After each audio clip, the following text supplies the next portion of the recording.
ನಮ್ಮ ಅವರು ಅಧ್ಯಕ್ಷರಾಗಿದ್ರು, ಮುಖ್ಯಮಂತ್ರಿಗಳಾಗಿದ್ರು, ಅವಾಗೆಲ್ಲ ಬಂದ್ಬಿಟ್ಟು ನಮ್ಮ ಭಾಗಕ್ಕೆ ಬಹಳಷ್ಟು ಬಡವರಿದ್ದಾರೆ, ಬಹಳ ಬ್ಯಾಕ್ವರ್ಡ್ ಜನ ಇದ್ದಾರೆ. ಅವ್ರಿಗೇನಾದ್ರೂ ನೀವು ಸಹಾಯ ಮಾಡಬೇಕಂತ ಯಾವಾಗ್ಲೂ ಚರ್ಚೆಯಲ್ಲಿ ಬರೀ ಇದೇ ವಿಷಯ ಅವ್ರದ್ದು ಇದೆ. ಒಂದೇ ಒಂದು ಮಾತು ಅವ್ರು ಯಾವಾಗ್ಲೂ ಮಾಡ್ತಾ ಇದ್ರು. ಅದು ನಂಗೆ ಪಕ್ಕಾ ಗೊತ್ತಿದೆ. ನಾವು ಬಹಳಷ್ಟು ಸಂಭಾಷಣೆಗಳಲ್ಲಿ ಅವ್ರ ಜೊತೆ ನಾವು ಮಾತಾಡ್ತಾ ಇರುವಾಗ್ಲೂ ಅವರು ಇದೇ ಹೇಳ್ತಾ ಇರೋದಂತ ನನಗೆ ಗೊತ್ತಿದೆ. ಆಮೇಲೆ ಅವರು ಹೋರಾಟ ಮಾಡಿ ಬಂದಿರುವ ಒಂದು ವ್ಯಕ್ತಿ, ಸುಮ್ಮನೆ ಈಸಿಯಾಗಿ ಬಂದಿಲ್ಲ. ಹೋರಾಟ ಮಾಡಿ ಅವರು 2013 ಎಲೆಕ್ಷನ್ ಅಲ್ಲಿ ನಿಂತಿದ್ರು, ಅದಕ್ಕಿಂತ ಮುಂಚೆನೂ ನಿಂತಿದ್ರು. ಅದರಲ್ಲಿ ಅವರು ಸೋತಿದ್ರು. ಅದಕ್ಕೇನು ಮಾಡಿಲ್ಲ.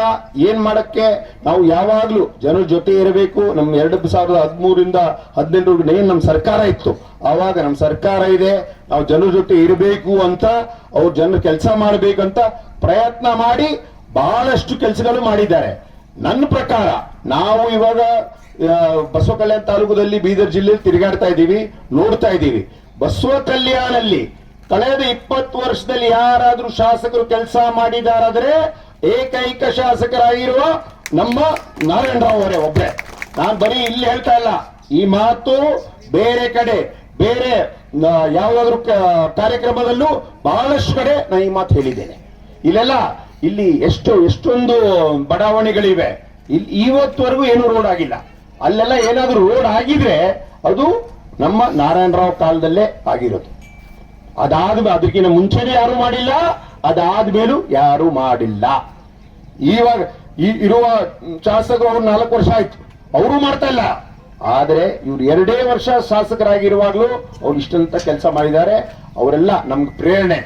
ಬರೀ ಶಾಸಕರಾಗಿ ಅಧಿಕಾರ ವಹಿಸ್ಬೇಕಂತ ಅವ್ರು ಶಾಸಕರಾಗಿರ್ಲಿಲ್ಲ.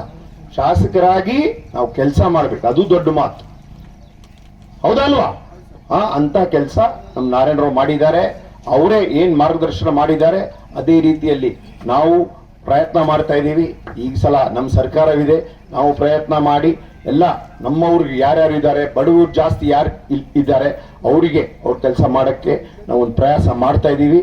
ಅದರಲ್ಲಿ ನಿಮ್ದು ಅವರು ಮೇಲಿಂದ ನೋಡ್ತಾ ಇರ್ತಾರೆ, ಯಾರು ಮಾಡಿದ್ದಾರೆ, ಯಾರು ಮಾಡ್ತಾ ಇಲ್ಲ, ಅವ್ರ ಜೊತೆ ಯಾರಿದ್ರು ಅಂತ ಅವ್ರಿಗೆ ಗೊತ್ತಿದೆ. ಅವ್ರು ನೋಡ್ತಾ ಇದ್ದಾರೆ. ಅವ್ರ ಆಶೀರ್ವಾದ ಸದಾಕಾಲ ನಮ್ಮ ಜೊತೆ ಇದೆ ಅಂತ ನಾನು ಭಾವಿಸ್ತಾ ಇದ್ದೀನಿ. ಮತ್ತೆ ತಾವೆಲ್ಲರೂ ಈ ಕ್ಷೇತ್ರದ ಮೇಲೆ ಮತ್ತೆ ನಮ್ಮ ಈ ಇಡೀ ಭಾಗದ ಮೇಲೆ ಅವರು ಕಣ್ಣಿಟ್ಟಿದ್ದಾರೆ ಅಂತ ನಾವೆಲ್ಲರೂ ಭಾವಿಸ್ಬಿಟ್ಟು ಅವ್ರು ಏನ್ ಮಾರ್ಗದರ್ಶನ ಮಾಡಿದ್ದಾರೆ ಅದೇ ಮಾರ್ಗದರ್ಶನ ನಡೆಯೋಣ ಅಂತ ನಾವು ಒಂದು ಮಾತನ್ನು ಹೇಳಕ್ಕೆ ನಾನು ಇಚ್ಛೆ ಪಡ್ತೇನೆ. ಮತ್ತೆ ಇನ್ನೊಂದು ಮಾತಂದ್ರೆ, ಇವಾಗ ಅರ್ಜುನ್ ಕನಕ್ ಅವರು ಹೇಳಿದ್ರು, ಅವ್ರ ಬಗ್ಗೆ ಒಂದು ಸ್ಮಾರಕ ಮಾಡ್ಬೇಕು, ನಾರಾಯಣರಾವ್ ಒಂದು ಸ್ಮಾರಕ ಮಾಡಬೇಕು ಅಂತ. ಅದ್ರ ಬಗ್ಗೆ ನಾವು ಎಲ್ಲ ಕಡೆ ಪರಿಶೀಲನೆ ಮಾಡಿ ನಮ್ಮ ಕೈಯಲ್ಲಿ ಎಷ್ಟಾಗತ್ತೆ ಅದು ಮಾಡಕ್ಕೆ ನಾವು ಪ್ರಯತ್ನ ಮಾಡ್ತೀವಿ ಅಂತ ನಾನು ಹೇಳಕ್ಕೆ ಇಚ್ಛೆ ಪಡ್ತೀನಿ. ತಾವೆಲ್ಲರೂ ಅವ್ರೇನ್ ಗುಣ ಇತ್ತು, ಏನ್ ಸರಳ ಸಜ್ಜನಿಕೆ ಇತ್ತು, ಅವ್ರು ಯಾವಾಗ್ಲೂ ಎಲ್ಲರ ಜೊತೆ ಎಲ್ಲಾ ಕಡೆ ನಮ್ಮ ಮನೆಗೆ ಬರ್ತಾ ಇದ್ರು.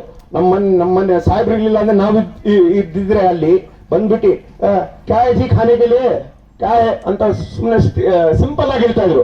ಎಷ್ಟೊಂದೆಲ್ಲ ಕೂತ್ಕೊಂಡು ನಾವು ಪಾಪ ಅವ್ರ ಜೊತೆ ನಾಷ್ಟ ಮಾಡಿದೀವಿ, ಊಟ ಮಾಡಿದೀವಿ.